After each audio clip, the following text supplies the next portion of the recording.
there, Scarlett. Guess what? What? It's episode 30. Oh, yeah, it is. It is. How you doing? Yeah, I'm not bad. You know what?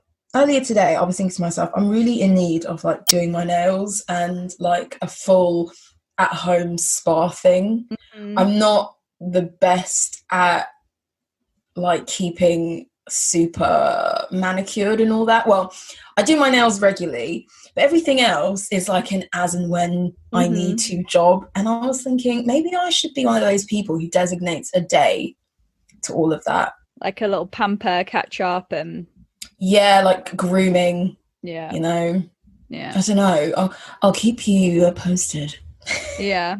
I feel like for a girl that me, but for someone who's really into like, I love makeup, I love beauty, like I love having like good nails and all of that stuff. But I'm also so low maintenance that I really can't be bothered as well. Yeah. I'm this like weird torn, like, and I like a girl that I often have like Zoom meetings with, like we'll joke about that, like she doesn't know what's going to turn up. Like I could literally be like barefaced, hair on top of my head, like basically still in my pajamas or in like a trackie, because I wear those now. Full glam. Like full glam, like hair done, like got an outfit on, like all of that stuff. She's like, I don't know which one is turning it's up. going to turn out of the room, yeah. I know. Neither do I. That's the thing, like I am a massive fan of like old Hollywood glamour and burlesque and all of that shit. But I'm actually very... I don't want to use the word lazy, but I know myself. I have to keep my general routine really low maintenance because then nothing gets done, because I'm just not very good at like, you know, people who can spend hours doing their makeup. Like you're that person. I can't. To me, as long as I look polished, do you know what I mean? That's my max. We both did like art at school. For me, it's almost like painting, but I'm just doing my face. So I'm just playing, like I'm painting my face, like that. And I get that. For me, like I've always done my nails. Like one of my earliest memories is me painting my nails. So that's my version of it. It's like I'm a bit nail obsessed. I'm just terrible at doing my own nails. Like terrible. I didn't think you were that bad. You've always... Look, like it's never that bad, but like especially if I would do a gel manicure on myself, because nail varnish falls off my nails, like regular nail varnish. I think because I cook a lot, like I do a lot of like hands-on stuff. But gel it's and so gels, but I'm not good at like, after a day or two it starts wanting to peel away at no, that's because your tech is wrong. I know.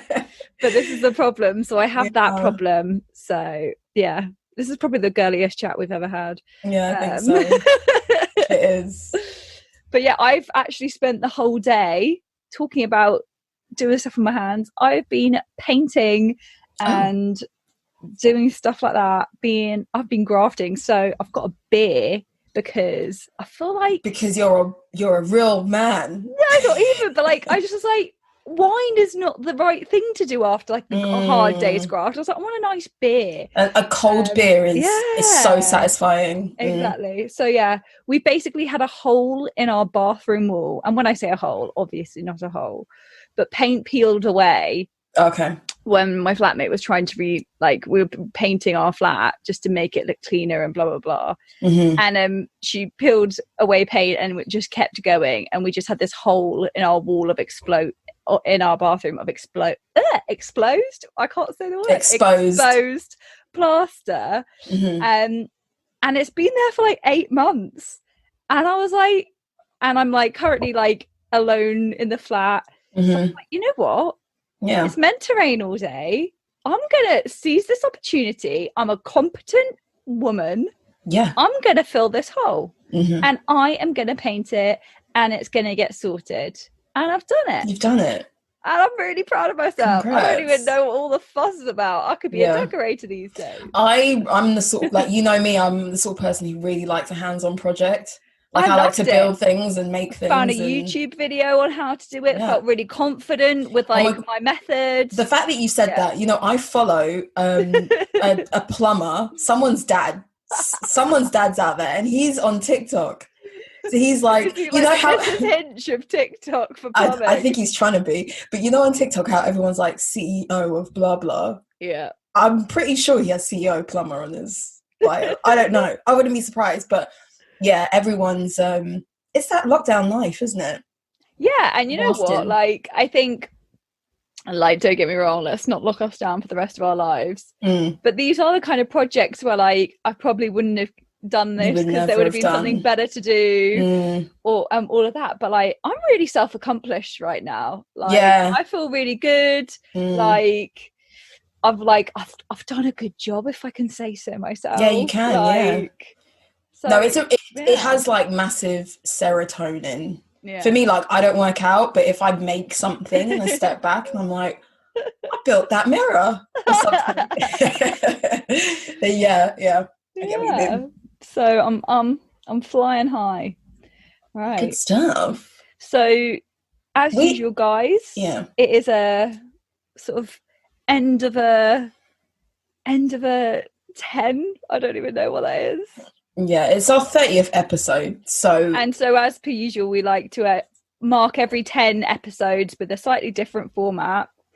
And this one's a bit of a get to know us better, a bit of a Q&A to one another. Yeah. About sort of our careers, but also just life in general, that we thought, hey, you might want to get to know us a bit better. You might not. Tough. You're going to in this episode. But I think also we've wanted to explain and we have sort of explained our paths into fashion before, but delving deeper into different issues and all of that kind of a thing. Yeah. So, shall I fire a question at you, Mim?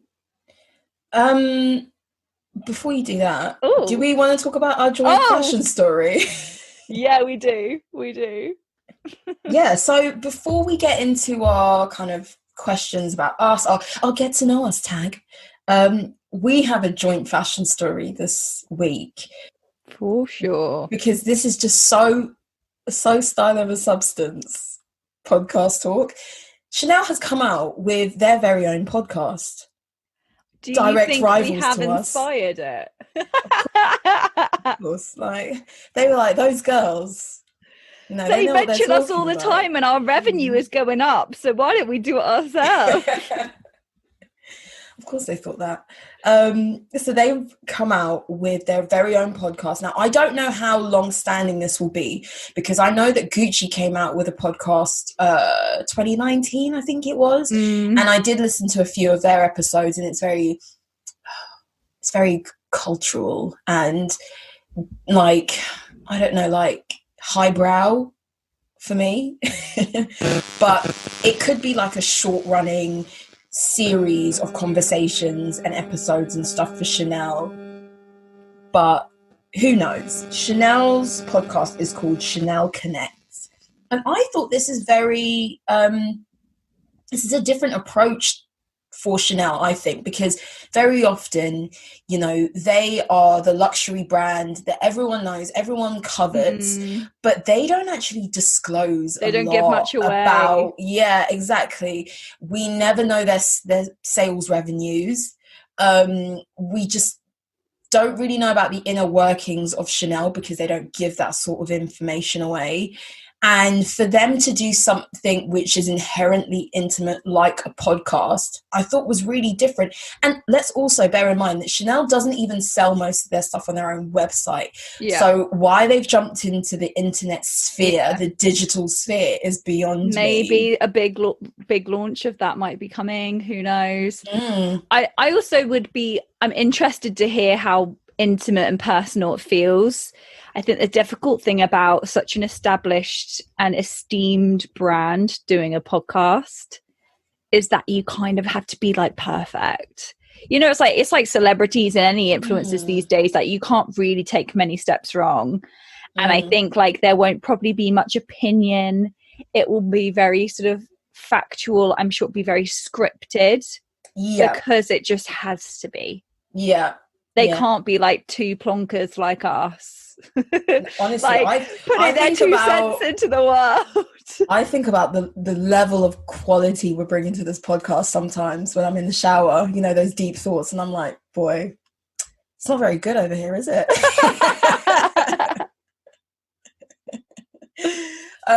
But yeah, so when the Financial Times kind of announced this podcast, they said that it will be a series that's bringing together some of the most celebrated talent from film, art, dance, fashion, music, and to discuss the future of culture and contributions, including Edward Edenfield, Pharrell Williams, Tilda Swinton, Keira Knightley, to name a few. Now, besides Keira Knightley, I'm excited about all the other people.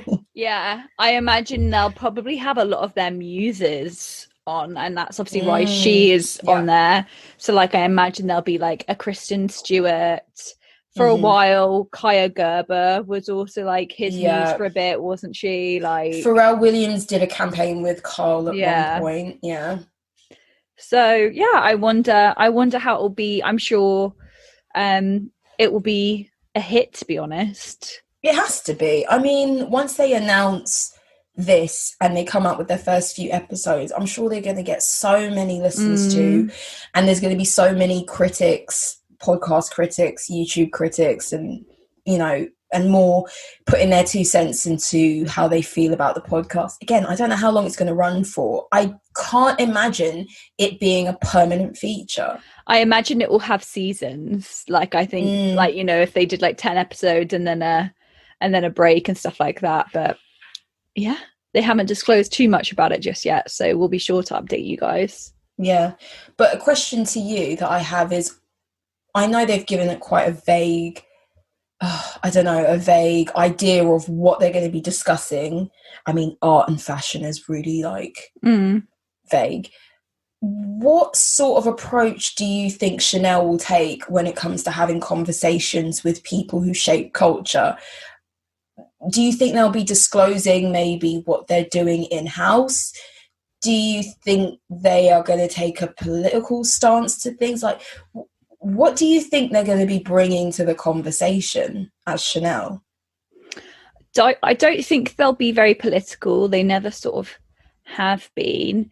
I think they might show, and it'd be great for them to have like one of the like chief seamstresses, like the head of atelier or couture, or like the couturier sort of team leader or somebody like that, because actually when you've seen their documentaries, they do show like the women like doing these incredible things, and it'd be really interesting to hear that the sort of that inner workings. They've not been sort of shy about it.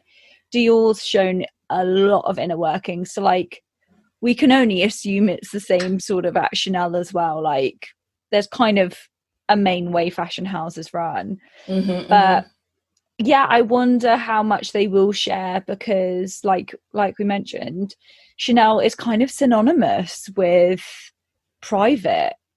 Yeah. And I think it's actually a real asset to them that they do that somewhat. Like their Instagram is really like just kind of adverts, isn't it, the entire time? It's not it's not very fresh, it's very monitored, and it's very curated. No, deliberate. It's very deliberate, everything they do. But yeah, I'd be really interested. What do you think? To be honest, I have no idea. I think we'll have to make it our homework to actually listen and do a recap.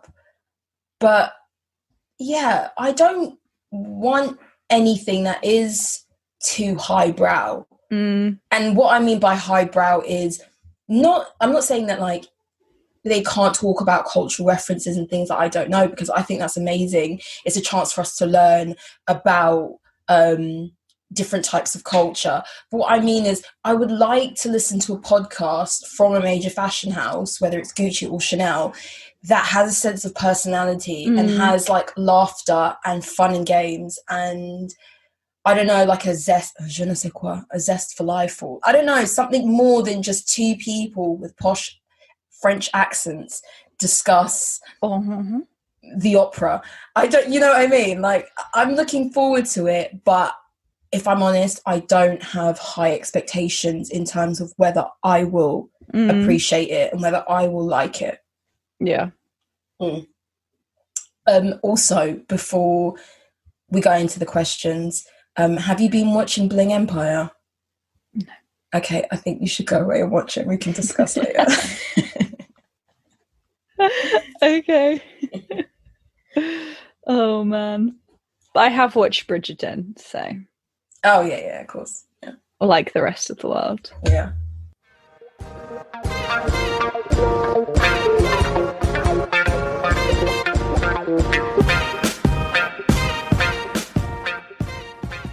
We interrupt this broadcast to remind you, go follow us on Instagram, Style Over Substance Pod.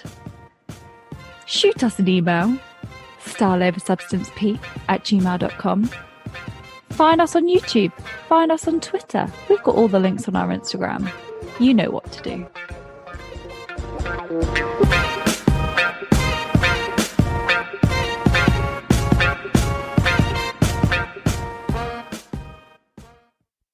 Are you ready for your first question? Yeah, go ahead. We're both going to answer these questions. Yeah. Yeah, okay, cool. What's one thing you wish you had known when you began your career?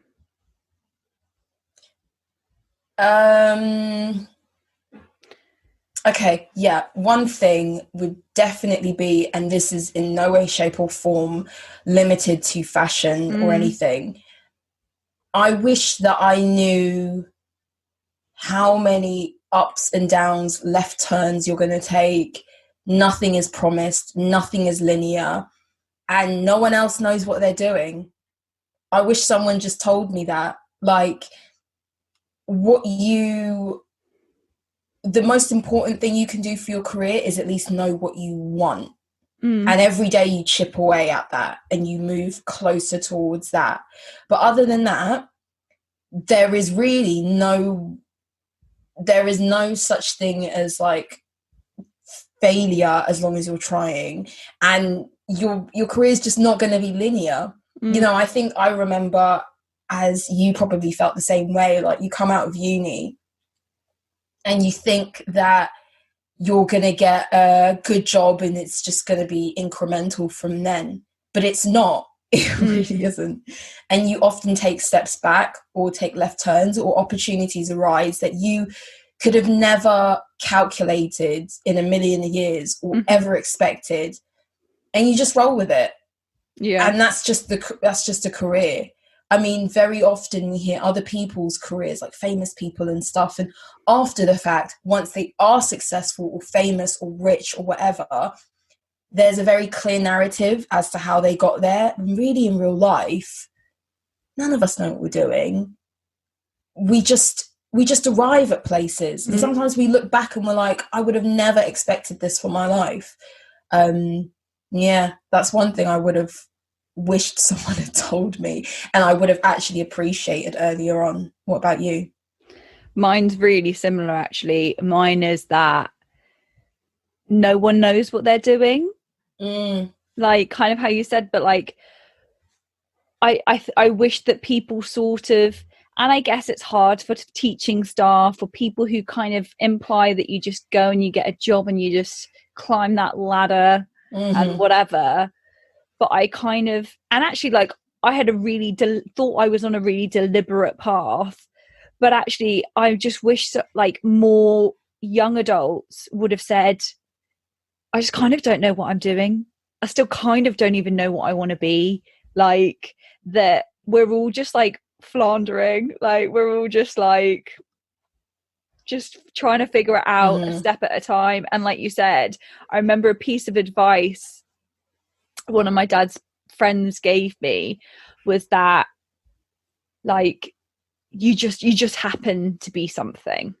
like not, you just kind of fall into something like that's like, you can't plan life, and you can try and make these things, but like you said, something might arise and you feel like you have to take it, or like that opportunity doesn't arise that you think you deserve, and you've just kind of got to maybe make a difficult decision of, well, I need to leave a company that doesn't appreciate me, or blah blah blah blah blah, or you take a step towards something else because it's not happening there or whatever.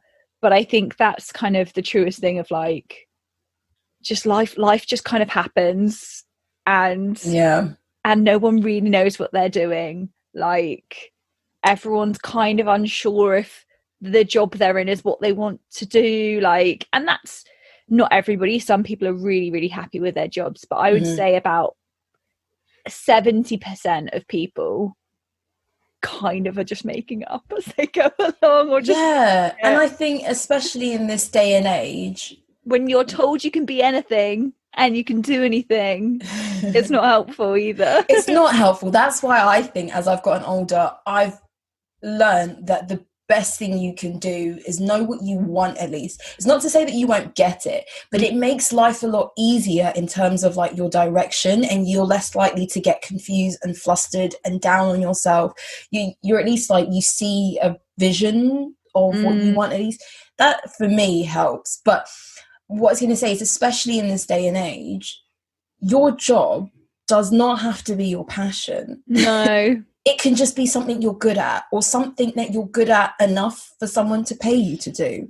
And you can then just be that that's what fits your life. Exactly. Like I've literally just watched a comedy sketch show where the guy has this analogy about your life being a puzzle, and like that you have the corner sort of 4 pillars of whatever they might be, like family, your job, your pastimes, your like friends and stuff, and then the middle bit is the core bit, and that's like what completes the puzzle.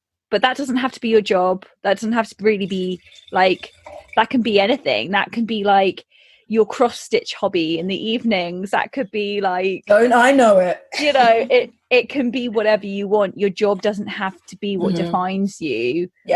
And it can just be what suits you.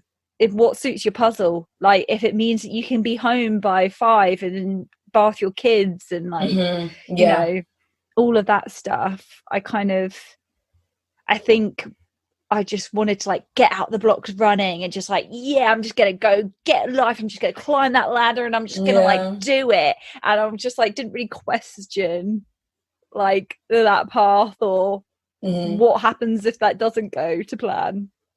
Also, really quick addition to what you said is that I also wish I had been exposed to the numerous job paths there are out there. Very often, I'm just speaking from like our generation and older, our parents or our teachers just give you the most obvious, like a doctor or a lawyer or an accountant, or things which are really traditional.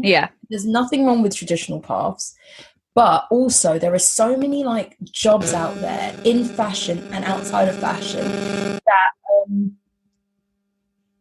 are just like, you would never have like thought of them, but they pay well because no one thought of them, or they give you lots of flexibility because, you know, they are an underserved part of the industry or whatever. So just I wish maybe I'd done a bit more homework in terms of the options out there. And I think for younger people now, I think it's way more obvious and that information is readily available. And I also think the world of working has moved significantly to like cater for different flexibilities.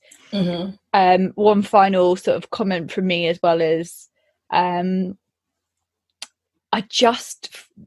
don't know how it can be done, but I wish people told you what a job involved as well. Like, not that like, and like, I'm not shy of hard work. It's not in that respect, but like, say you're a fashion designer. Does that mean your drawings like 5 days a week? No. So like, what makes up those 5 days? Like, and it's the same as like, I don't even know, like being a doctor. you're treating patients, sure, like certain parts of the time, but there's also a hell of a lot of paperwork. Like, it's like all the stuff that, like, yeah, you've told me the best bits of the job, but I actually want a full picture of what it entails. And I kind of don't think, and it's the same with, like, if someone's a lawyer, you like imagine them in court all the time, not that they spent hours reading or like, all of that stuff. I think a fuller picture, and I guess, like you said, part of that maybe is naivety from me that I didn't research that more, but I also think that information should be even more readily available than it is. Because like you said, you just read a book and it tells you, like, maybe things have changed now, but I feel like every young person wants to be like a YouTuber. Yeah. Or someone who sells like cheap trackies online. I don't know. Teeth whitening products. Exactly. Yeah. This one's a bit of a tough one. What is your biggest failure and what did you learn from it? And now I don't think I believe in failures. Okay. So, but like, what's something that was difficult? Let's sort of reword it, of what's something that was difficult and like how you learned from that. Okay, one thing that stands out to me that really at the time was a massive kick in the teeth for me, and I had to actually like re-collaborate to get over it, is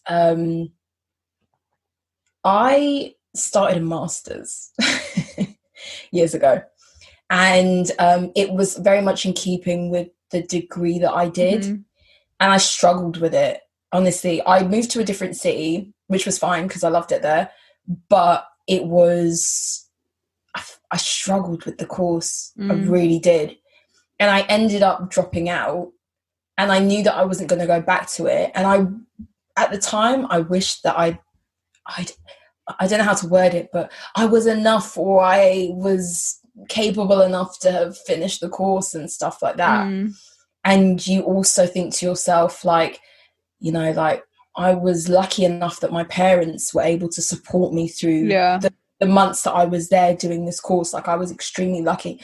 And at the time I knew I wasn't doing well, and I just could not let my parents continue to pay for a course I knew I couldn't finish. Like, even if I got into the end of it, I knew that I couldn't let them pay, because masters are expensive, and the accommodation, everything with it. For me to get to the end of the 12 months, do my assignments and everything, and I'd failed and they'd spent all that money, I couldn't do it. So I did leave, and I felt bad about it, honestly. That was like the biggest, like, at the time, a really big failure. Like, don't feel sorry for me, it's fine. But it was you're better for it. It's a massive, like, learning curve, and especially, like, that is, there's a lot riding when you take on a master's and all of that stuff. And it's like something that everyone has to learn in life. You have to meet failure. You have to face it, dead on. And that for me was it. And so what did I learn from it? Nothing. No. Maybe it would be, there's nothing wrong with saying, like, throwing in the towel. I think it's always good to take time after it to, like, recollaborate and think about what do you want to then go on to pursue. And I think it's more about, like, I think more that I learned from the experience is, like, how to be kind to yourself and how to, like, bounce back. Do you know what I mean? That would be my biggest takeaway from that experience. What about you? Again, like, I don't really believe in the word failure, because in, like, the bohemian sense, we learn from it and we move on and we grow. Like, don't regret stuff. It's just not worth it. Not in this lifetime. But so, like, and this also isn't my own failure, but I definitely felt like it was at the time.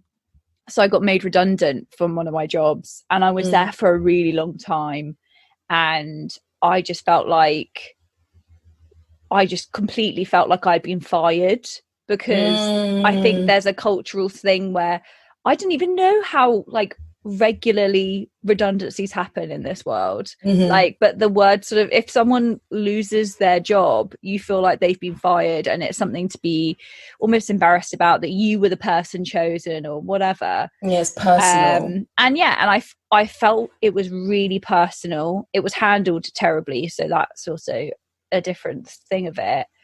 But I think the biggest lesson it gave me, and also, by the way, anyone listening, if you made redundant, that isn't a failure. Like, but at the time, No. I felt like I had really, like, I just took it so personally. Because I had worked for this company for a long time. I'd like interned there. Like, I had given quite a lot to this company over the years.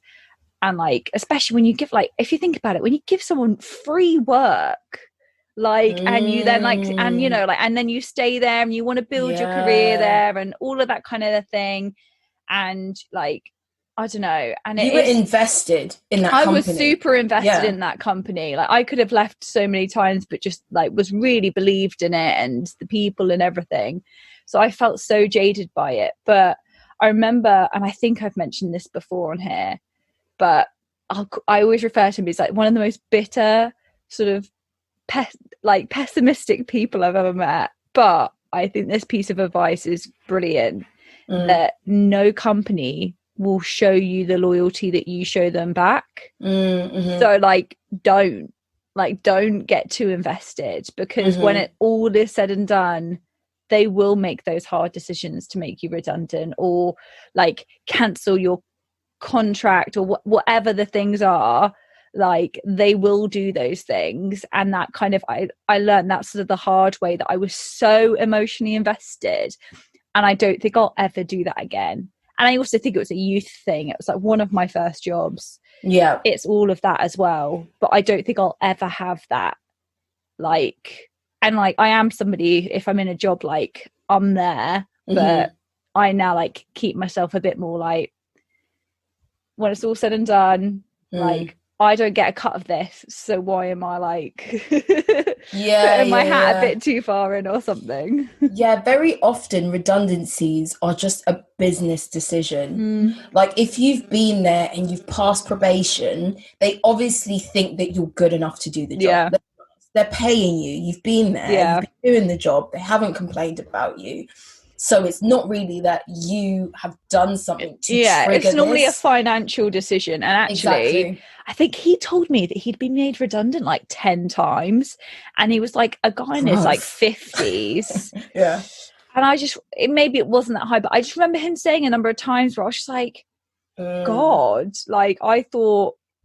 And then I kind of had the realization that especially the way the world and business is now, it's evolving so quickly. Like, I bet everyone at some point in their life will face redundancy, like, because it's such a hard thing to be in business these days. And with the ever evolving, like, now you've got to have a podcast as well as like Instagram and Twitter potentially to be relevant, like, and then one day, like, maybe Instagram's not relevant, or like it's ever evolving. But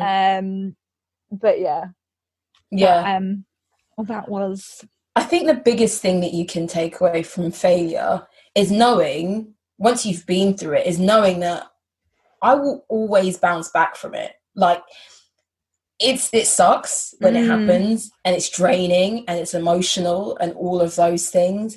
And some days you feel fine about it and the other days you don't. But then deep down in yourself, you're like, I've been through something similar before. And actually, you do just keep going. You do just keep going. You do find another job, like, there's options. And it's actually, I remember when then in another company I worked at, people were being faced with it. I was like, I'm telling you now. And it's like one of those things where like older people, or people who like think they're really wise, definitely me at times, always do, where I'm like, trust me, if you get made redundant, it will be the best, like whatever the outcome is, it will be the best thing that's happened to you, because you have to deal with it. Yeah. So like you Better have sooner or later. like, yeah, like it opens the door to maybe another opportunity, or maybe it shows you that I've had to go get a job at like Costa, and gosh, that's not as bad as I nearly thought it would be to do in my head. Like, and actually there's nothing shameful about taking a few steps back to reevaluate, and like there's no shame in like any way someone earns money. And I think sometimes that's a really helpful thing as well. We get so taught to like, oh, I've got to have like this job with purpose. It's like,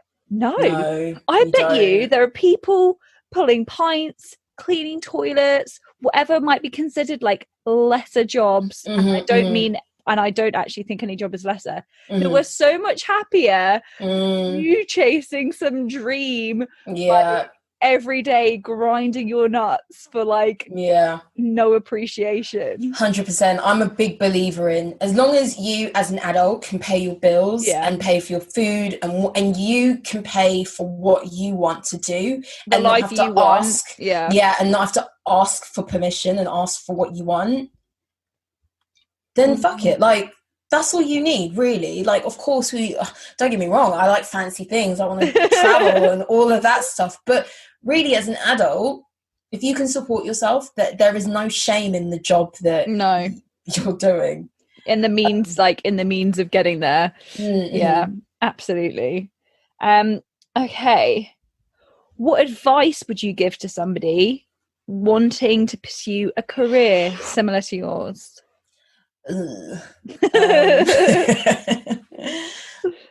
Advice. I would say that soft skills are really important. Don't be that cow at work, and have proper people skills and like good negotiating and interrelational skills. All of that is really important. I think it always helps to look into what technical skills you can get. That's only ever going to help you, whether that's like maths related Excel spreadsheets, or like Adobe kind of design software skills that you can get, or anything like that. I think that's almost like the skills you acquire through your own volition is going to be more important than the ones you learn at school. But yeah, overall, my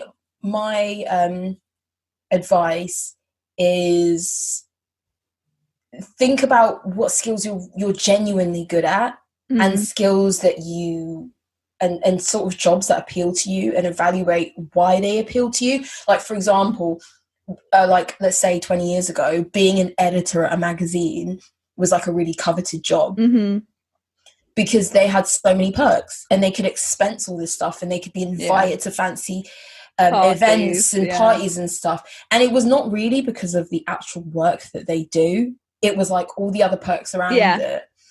So if you say like, oh, I want to be an editor at a magazine in 2021, I'd be like, don't. But what is it about that job that you actually like? Because you could get those sorts of perks or benefits or aspects to a job in other fields or in other positions, for example. So yeah, really evaluate what it is you really want. And then ask people who are doing the job that you want. Like I was talking to our mutual friend Izzy the other day, and I was like, she thinks I'm this massive like LinkedIn like fangirl for LinkedIn, and I'm not. But I will look at people's profiles, and I will look at like how long they were at a job, and what job they did, and what company they did it for and stuff. Nowadays, it's easier than ever to get really nosy about people's careers. And so once you know what you want to do and for what reason, just start looking at people's LinkedIn. Like, how did they get there? Yeah. Yeah, that would be my advice. I guess my advice would be, I'm going to kind of make it, I guess, more design, creative related, is get a lot of experience And actually, I would say this in any job, but in design and stuff, you actually need that to even get close to getting a job.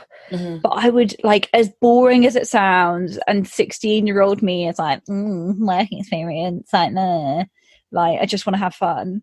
But actually, go and see what a day-to-day role of that job is, because it might not be what you think it is. Like, if you really like maths and you think you want to be in finance, maybe you actually spend so much time using really old-fashioned software, or actually you don't do much time using your mind and doing maths. You spend it emailing all the time. Like, I think it's the best advice I would give to anybody in any career, like, or setting out, is either find someone who does it and ask them what is their day to day, and or, like, if you can, experience it for yourself, because that's invaluable, just knowing what is actually involved in a job. Because I think people just don't really realize sometimes. I definitely don't. Like, the amount of people tend to be men who will ask if designing just is, oh, were you colouring in all day? No. Colouring in? Why would I be colouring in, first of all? But, like, do you know what I mean? Like, people have this idea of, like, oh, I bet that's like the dream job. And it's like, well, every job has its pitfalls. So you need to learn, like, what are the kind of pitfalls that you can withstand. Yeah, I agree. Should we do, like, one more intense one, maybe? Okay, yeah. My wine's run out, so so get all the bad ones in first before I start sobering up. No, I'm kidding. What is a common myth about your profession or jobs in general that you think you want to debunk? I can say mine. I would say I don't colour in all day. And off the back of that, I would say, having been in, like, merchandise and buying teams, is that those roles are more important than design roles. Just as important. Just as, yeah, that's true. Yeah, because if there's no product, there's no product. I didn't mean to say it like design is not important. I want to rephrase myself. No, but it's very much driven that make out like design is just the gods and everything else succumbs. Yeah, like, everything is driven by the artistic flair of the designer or the creative designer or something. And very often it's down to the insight that a merchandiser has to say, this has sold really well, this silhouette, this colorway, this pattern, this whatever. And this is the direction that we want to see, or we expect to see most of our sales being driven towards in the coming years. So do more of that. And so it's not just about what, like, amazing product they can come up with, but it's really about where do we see our sales coming from in the next few years. And that's it's definitely a collaboration. I mean, the last company that I worked at was definitely completely led by the merchandising team. They would come up and tell us, we need these types of bags for this collection because of, like, the way we've seen what is going on, or we've identified we don't have that bag but other brands like us do. And so it's definitely not like someone just sits there imagining designs and they're allowed to happen. Like, they're much more purposeful, for sure. Like, there's a lot of research that tends to go into that. Some places more than others, but yeah, definitely. Yeah. And then I don't know what actual myth I would say sort of about design stuff, but actually I would say that I've had, like, very different experiences on the point that you were talking about of like in one place where the design totally led everything. It was all about the design. And yes, we did try and want it to fit categories, but we weren't just going to tick a box. It was so much more about the design, and it had to be true to the brand. And so the designers were kind of quite important in the company. Whereas another brand I worked at, we actually weren't. We really weren't considered that important. And I remember somebody like, oh, like in another company I worked at, like designers are worshipped, like blah, blah, blah. And I was just like, oh, well, we aren't here. Like we literally are just like by the by. So yeah, it's quite a mixed bag. But yeah, I don't really know. I guess more that, yeah, there's much more than colouring in and all of that stuff. Who would have thought? Who would have thought, really? I mean, an equally similar piggish comment I once got, and I will remember this comment until literally my deathbed, because I couldn't understand. Well, I could understand, but I couldn't believe it. Literally, it was like freshers week at uni, and like our halls had like everyone was getting to know each other, and some guy comes up to me and he's like, oh, like, so what do you study? And I was like, oh, I study fashion design. He was like, oh, so you must be not so bright then. And I was like, and that's such a common myth to debunk, that like that if you're creative you're not intelligent. Like people who aren't using maybe their brain, quote unquote brain, for a job, you are in a different way, but and you are still using it, like that, it like make out like that's your only option. It's like if a footballer, like, oh, it must be because like you kind of have to be a footballer because you can't get like a normal job, or like all these silly things. And I literally was like, I'm sure I got better grades. That's so funny, because you could be on an economics course. Economics is very highly respected, but you could fail your course. Do you know that? Like the person who's talking to you, oh yeah, I'm studying to be a doctor. Okay, how far in that course will you get though? Like who's to say you're any smarter than me? Exactly. Like, like what if I get a first and you get a 2-2? Like exactly, kind of a thing. So yeah, it's definitely not a career for someone who is stupid. Yeah, but if you're stupid, then good for you. We all have our gifts, guys. We all have our gifts, for sure. Okay, so shall I do more of a lightning round of non-ish work related? Like, let's see. Okay.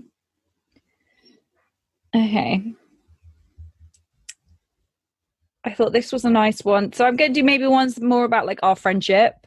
Because I think that's quite nice. Yeah, that's cool. So where did we meet, for those who don't know? Where did we meet? Yeah. We met when we were 10 years old in year 7, our first day at secondary school, and our desks were quite near each other because of our surnames. I think you've mentioned this before. Yeah. And I'm not about to tell the story that you keep, I won't tell it. I'm going to do it. But that's how we met. We met on our first day at year 7 in our secondary school. Yeah, that's it. We were in the same class because the way our school worked was there were 4 classes per year group. And we happened to be in the same form. Yeah. And do you have a favourite memory of us together? There's a lot of memories, to be honest, like from thinking that we spent too much time together, so we used to spend half of our day trying to avoid each other, times we spent painting, times... Things are flooding back. Oh, God.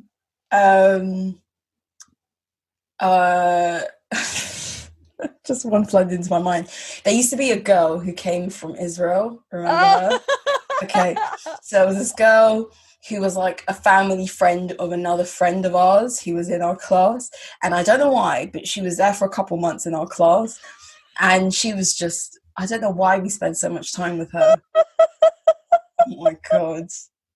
And then what's another memory? We were just really goofy, guys. We were really goofy people. And you know what? I think that is the biggest thing I appreciate from the school or the type of school that we went to, because I appreciated the different experience I had at my secondary school that a lot of other kids that I came into contact with at uni in our first year of uni did not have that same experience. We didn't have to have any false pretenses. Yeah, the freedom to be yourself and to be stupid and to be goofy and to be just like weirdos really sounds stupid, but it builds a sense of character in you. Oh, for sure. I remember like I remember people at my uni finding it like quite unusual that I was really comfortable being like quite goofy and odd.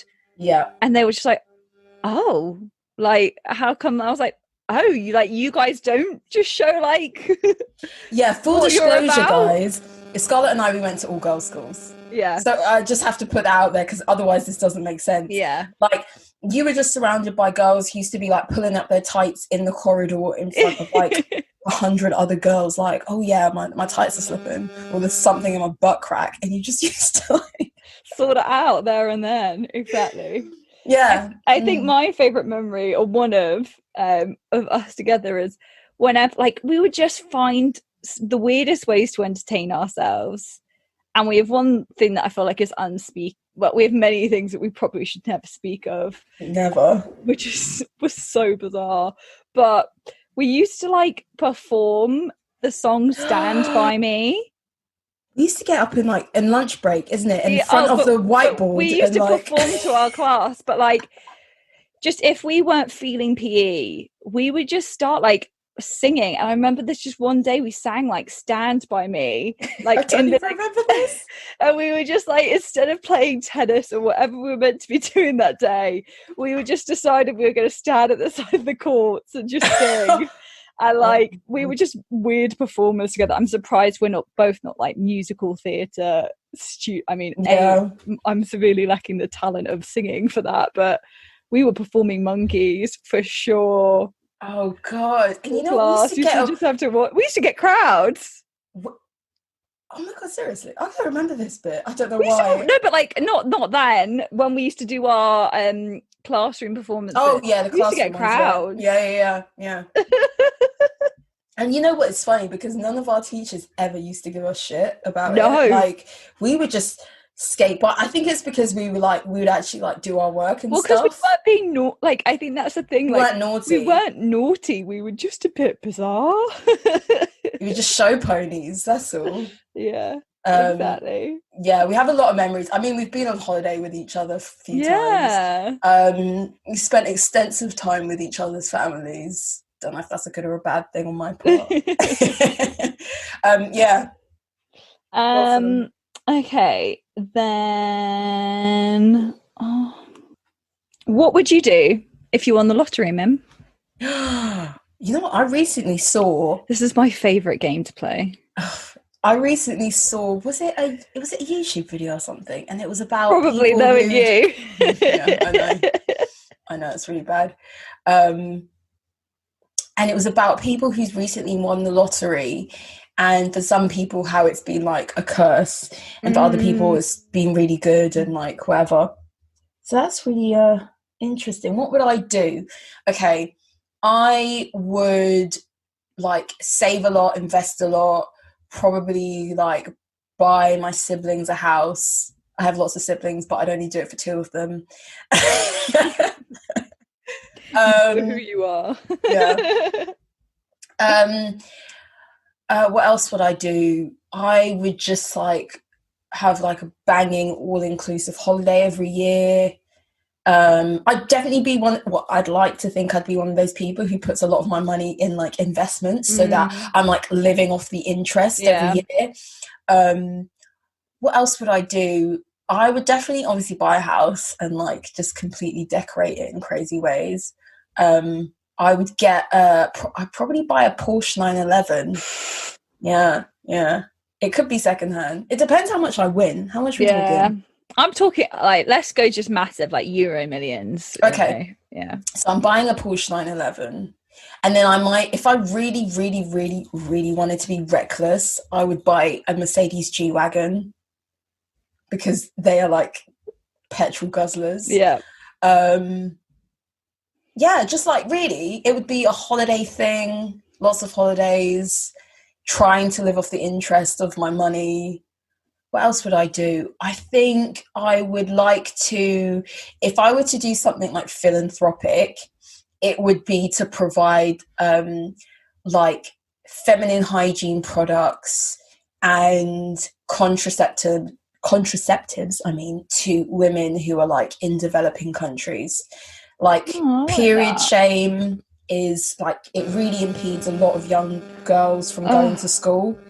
And it's so small, but I think it makes such a big difference to have, like, we know, as we've said before, we went to all girls schools and I mean, we talked about periods and stuff, but I can't imagine what it's like to kind of like come of age and being in a mixed school. Yeah. And especially being from a background where you can't afford to buy pads and tampons like all the time. So definitely I would put my money in that. I think it's like small but really mighty in terms of causes. Oh, I like that. What about you? So one of the first things I think I would do is hand in my notice at any job I was in. Oh, yeah. And I'd probably do it wearing a Chanel suit. What the hell? Like, I like that. Yeah. Oh, like, shit. That's good. But yeah, I think I would do that. And purely for the fact of, I think the most like purposeful thing, if you eliminate the worry of money, is just to find something that you just really enjoy. And it doesn't matter if it brings you money. And like, ultimately, money isn't everything, but I want to pay my bills. I want to be able to go on holiday, all of that stuff. So, yeah, I probably would do that. For sure, I'd like invest stuff and buy a house, and all of that kind of a thing. I'd really like to buy my dad an Aston Martin. I always told him I would do that as a kid, and I had no idea that like I wouldn't be ridiculously wealthy. You just assumed that you'd have the money. I didn't realise A, how much cars cost, and B, that like you had to be ridiculously wealthy to own one. But I always said I would do that to repay him for everything he did for me as a kid. But yeah, I think I would just like try and make people that I cared about comfortable. Yeah. And yeah, I don't really know. I think I would try and either have an investment of several homes to make money off of, or like you said, sort of invest it in a way that then whatever I decide to do in life, like I'm sorted and like it can kind of have a longevity. And to be honest, I haven't really thought of a philanthropic option. That makes me feel terrible. No, it's fine. Your charity is your family. Yeah, but like they're not that deserving. Like, they're okay. If I were to do something like that, I don't know what I would do, you know. I think the hardest thing is there's just so many causes that are worthy, and it's really hard. Like, I've touched wood, I've been really lucky that I haven't really been affected by a lot of like losing people and loved ones to like an illness where like something really like is my passion to raise money for, touching wood and all of that. But I guess it would be to an organization like that if that occurred or something like that. But yeah, I'm definitely maybe to do with women, because I'm such an advocate for like girls, man. Got to back your corner and like that. What would be your lavish expense? Because I talked about buying a G-Wagon, so I'm not that bothered about cars, to be honest. Like, yeah, maybe I'd get a nice car. I think my lavish expenditure would be on like fashion. I think I'd go on a real spree. Yeah. Like, I think I'd like, yeah, I'd really be like, put it on my tab at Chanel or that kind of a thing. But like, that's all stuff at the end. Like, I don't know, like it's kind of that thing of like ultimately it's all just stuff. Yeah. I think my main mission would probably be to, whether my love of life forever is painting or like something silly, like just being able to do that. I like, definitely think you have to have a hobby. Yeah. Like, we're lucky enough that both of us have hobbies and that we kind of like nurture them anyway, so it's a given. But you can't, like, even if you're a pensioner and you retire, you still need to have something, whether it's like you set up your own business or whatever. Also, I want to add that I would maybe do like little, like I would do savings accounts or trusts for all my nieces and nephews, the whole gang, all of those little ones. Yeah. Set them up with just like a little something for when they come of age. Which feels like a really old-fashioned saying, but when they come of age. Some of mine have only got like a year to go. Yeah. That's not going to happen for them. Sorry, guys. Yeah. Yeah. I know. Crazy. Yeah, I need to start playing the Euro Millions though to be able to win it. I think I do. Yeah, same. I've had a few occasions where I have this real Hold on, I'm really sorry, I don't want to be stupid, but can we play the Euro Millions after Brexit? Is it still a thing for us? I've no idea. We better not have lost that. I'll be revolting in the streets. I assume so. I assume so. We'll soon see when we're not allowed to play it. I might just Google this now. Yeah. But yeah, I play it and I have so much confidence in myself winning that it's actually really damaging. Like, I know it actually really is. I really back myself. And a few times I've had that email from Euro Millions and I didn't realize they did that for like any winnings that you get. And I remember there was one day I was like doing the slog of a commute and I was on the train and I see I've got an email from Euro Millions and I was genuinely ready to get off the train. I was like, I'm not going to work today. I was like, turn this thing around. I don't need to be going to work today. And I won like £3.24. Oh. And I didn't realize that they emailed you for that kind of amount of money. Yeah. And I genuinely like started like hyperventilating on this train only to realize I hadn't even got my ticket probably back. So yeah. Can we do it? Yeah, we can. Yeah, it's between like France, France, Spain, and the United Kingdom's their own, like betting company. So United Kingdom's Camelot is part of that thing. I mean, they had yesterday, not giving the date of recording away, but yesterday they had a draw. So yeah, we can still play. We still have a chance. Yes, because for me, the lottery. No, it's all about Euro Millions. Yeah. I want the big money. Mm-hmm. Yeah. Mm-hmm. And you hear about it more. I don't know why. It's just because it's more money, I suppose. Yeah. Yeah, one day. I also, let me add this to my lottery story.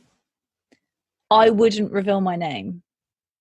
100% not. Why would you do that? I would not be standing there with a cheesy smile and a big fat check. Oh my God, you're asking for it. I don't even know if I would tell many people. I remember asking my dad like the question of, what would you do if you won the lottery?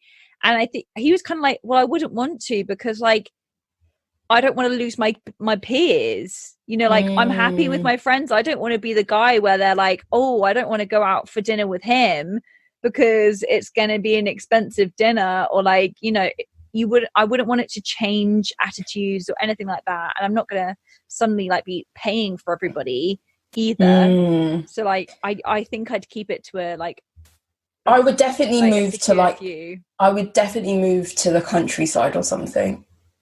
Get a ranch. Oh yeah. Oh, like just lots of land. Yeah. I'm that sort of person, I think. But when you do come to the city and see your friends, of course you just pay for their meals. I just don't think it should be a discussion if you've won the Euro Millions. Do you know what I mean? Yeah, but money disappears, Money does disappear. It does. Well, then just don't go for dinner with them often. Sorry, Scarlett. Apparently, that's what Alan Rickman used to do.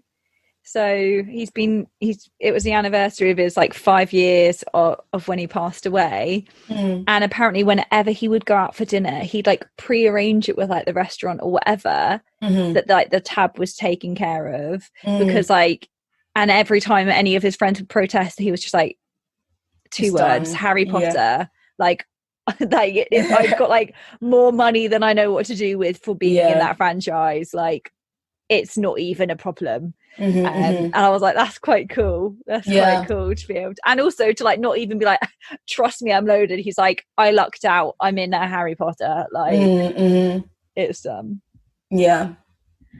I mean, I think okay, we can move on to this from this question in a second, but I think that whether you have millions upon millions or you have nothing at all, that you should feel confident that those you associate with anyway are there for you, and they're not trying to just get a cheeky meal at a cheeky Nando's out of you. Do you know what I mean? Because you're rich. I'd like to think that, you know, the 10 friends I have wouldn't be taking advantage of me regardless. So yeah, exactly. And I guess our final question, because we've rambled on, I'm sure, is if you were president of the world for a day, oh my god, what would you do? What law would you maybe pass? What, like, is there something you would try and do? Maybe it's your period products, maybe it's my line of feminine I'm not meaning it like in that way at all, but maybe it's that you make sure that's readily available. If I was president of the world, I would like to think, okay, if I were like, first off, if I were like God or something, you know, like a supernatural being, I'm getting rid of COVID because, you know, we're over that. That's so 2020. And then if I were president of the world, I would try to eradicate corruption. Ooh. This is very much my like Miss Universe, you know, I'm on the stage answering my big world questions.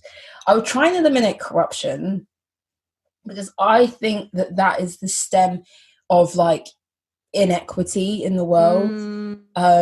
And there are so many countries out there which are so like wealthy in whether like natural resources or people or talent or whatever. And, you know, people are just being like left out of prosperity. I just think that makes it really difficult for a lot of people to have a fair shot at things. But then I think it's really hard to tackle corruption because all those who are involved in the corruption are really powerful people. They might like assassinate me. I don't know. What about you? So mine was along a similar path of sort of trying to attain a general equality, and that, or like passing a law that like, if someone is doing the same job, be they black or white, be they male or female, it's illegal to not pay them the same or something like that. But I also think an unfortunate thing is we don't live in communism, and equality like kind of probably will never be achieved in certain like aspects of, not even if it's to do with sexism or race, but there's always going to be people less fortunate, like there kind of has to be. But I think in the deliberate senses of where people are making conscious decisions to penalize somebody for their sex or their race, no deal, no, like that's got to go. Any more questions? That was our last one. I think that's the last one. We've been talking for like